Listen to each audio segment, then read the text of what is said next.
दोस्तों आज की वीडियो में हम बात करेंगे कि व्हाट्सएप और ईमेल के जरिए क्या हम अपनी शिकायत पुलिस स्टेशन में दर्ज करवा सकते हैं।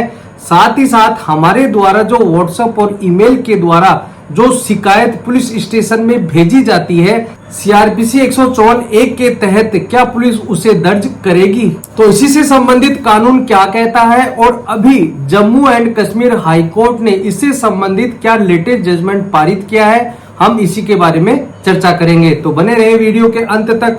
मैं हेमंत सैनी एडवोकेट और आप देख रहे हैं हेमंत LLB लॉ। वीडियो अच्छा लगा तो प्लीज इसे लाइक करें और अगर अभी अभी आप चैनल पर नए आए हैं तो प्लीज चैनल को सब्सक्राइब जरूर करें। आपकी जानकारी के लिए बता दूं कि जब भी कोई अपराध होता है और उस अपराध के आधार पर किसी व्यक्ति के द्वारा पुलिस स्टेशन में FIR दर्ज करवाई जाती है तो सीआरपीसी के सेक्शन 154(1) के तहत अपनी FIR लिखी जाती है। मान लीजिए कि आप पुलिस स्टेशन में गए हुए हैं और आपकी FIR नहीं ली जाती है तो आप उनके उच्च अधिकारियों को उसकी शिकायत कर सकते हैं। सीआरपीसी के सेक्शन 154(3) के तहत आप SP के पास जाकर आप अपनी शिकायत दर्ज करवा सकते हैं। मैं जो आपको मामला बता रहा हूं वह सीआरपीसी के सेक्शन 154(1) व 154(3) पर आधारित है। आगे हम 156(3) के बारे में भी बात करेंगे। मामले में यह होता है कि एक व्यक्ति के द्वारा सीआरपीसी के सेक्शन 156(3) के तहत न्यायालय में एक परिवाद पेश किया जाता है। उस परिवाद में लिखा जाता है कि पुलिस को व्हाट्सएप और ईमेल के माध्यम से सूचना की गई थी, लेकिन पुलिस ने उसमें कोई भी कार्रवाई नहीं की और उनकी तरफ से ये जवाब आता है कि आपके FIR दर्ज कर ली गई है और उसमें कार्रवाई की जा रही है। लेकिन पता करने पर यह पता चलता है कि उसमें किसी भी तरह की FIR दर्ज नहीं की गई थी।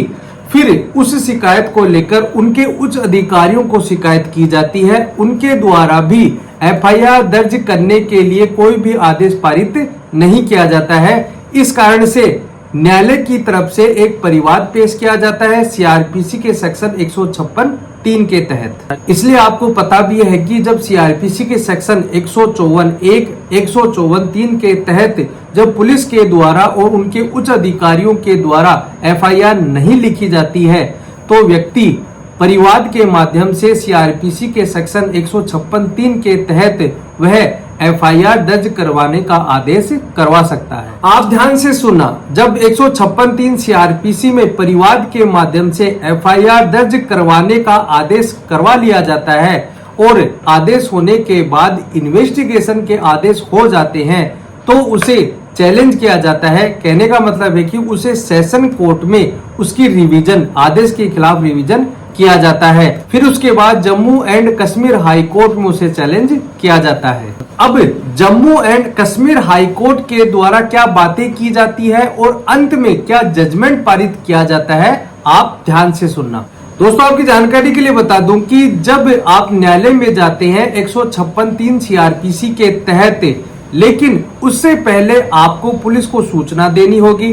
कहने का मतलब है कि आपको पुलिस स्टेशन में जाकर FIR दर्ज करवाना होगा सीआरपीसी के सेक्शन 154(1) के तहत। अगर आपके FIR नहीं ली जाती है तो आप पुलिस के उच्च अधिकारियों को 154(3) के तहत सूचना देनी जरूरी है। इसलिए हाईकोर्ट के सामने एक मेन बात यानी एक मेन सवाल ये खड़ा होता है कि जब किसी व्यक्ति के द्वारा पुलिस स्टेशन में व्हाट्सएप और ईमेल के द्वारा कोई शिकायत भेजी जाती है तो क्या उसे सीआरपीसी के सेक्शन 154(1) और 154(3) के तहत मानी जाएगी और जिसके खिलाफ FIR दर्ज करवाई गई थी उसके एडवोकेट के द्वारा यह कहा जाता है या आर्गुमेंट किया जाता है कि जिस व्यक्ति ने 156(3) के तहत न्यायालय में परिवाद पेश किया था उसके द्वारा ना तो पुलिस को शिकायत की गई थी, न ही रजिस्टर्ड डाक से कोई शिकायत की गई, न ही पुलिस के उच्च अधिकारियों को उसकी सूचना दी गई।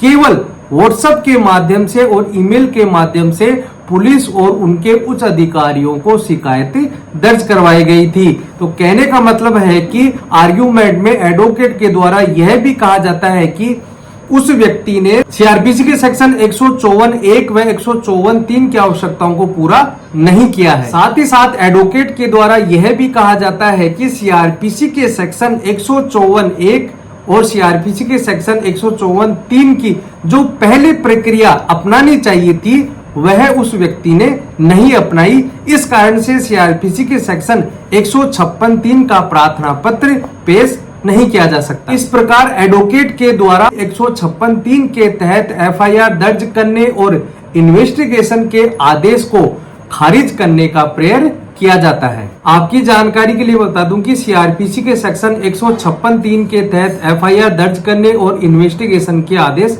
हो जाते हैं और हाईकोर्ट में रिट दाखिल की गई तो उसी दौरान ही एफआईआर भी दर्ज हो जाती है। इसलिए एफआईआर को क्वैश यानी समाप्त करने के लिए भी प्रार्थना की जाती है।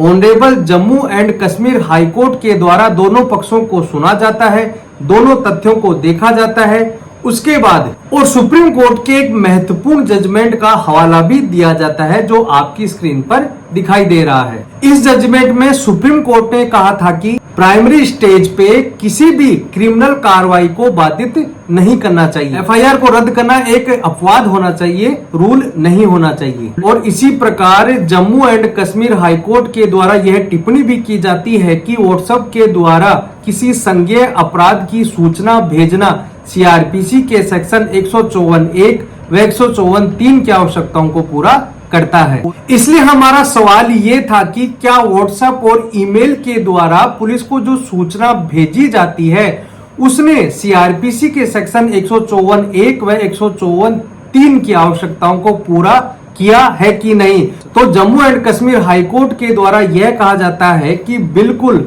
उनकी आवश्यकताओं को पूरा किया गया। इसलिए हाईकोर्ट के द्वारा यह कहा जाता है कि पुलिस को व्हाट्सएप और ईमेल के माध्यम से जो शिकायत भेजी गई है उसे माना जाएगा। साथ ही साथ अगर पुलिस व उसके उच्च अधिकारियों के द्वारा उनकी शिकायत को नहीं माना जाता है तो सीआरपीसी के सेक्शन 156(3) के तहत शिकायत दर्ज करवाई जा सकती है। इस प्रकार से एफआईआर को क्वैश करवाने के लिए और एफआईआर दर्ज कर इन्वेस्टिगेशन के आदेश को खारिज करवाने के लिए जो प्रार्थना पत्र लगाया गया था तो जम्मू एंड कश्मीर हाईकोर्ट के द्वारा उसे रद्द कर दिया जाता है और इन्वेस्टिगेशन के आदेश को यथावत रख दिया जाता है। वह केस था दिलशाद शेख वर्सेस सबा शेख। तो आज का हमारा सवाल ये है कि क्या हम व्हाट्सएप और ईमेल के माध्यम से क्या पुलिस स्टेशन में एफआईआर दर्ज करवा सकते हैं? तो हाँ, बिल्कुल हम व्हाट्सएप और ईमेल के माध्यम से अपनी शिकायत दर्ज करवा सकते हैं। तो दोस्तों आज के लिए इतना ही। वीडियो अच्छा लगा हो तो प्लीज इसे लाइक करें। अगर आप अभी अभी चैनल पर नए आए तो प्लीज चैनल को सब्सक्राइब जरूर करें ताकि ऐसे ही वीडियो मैं आपके लिए लाता रहूं। धन्यवाद।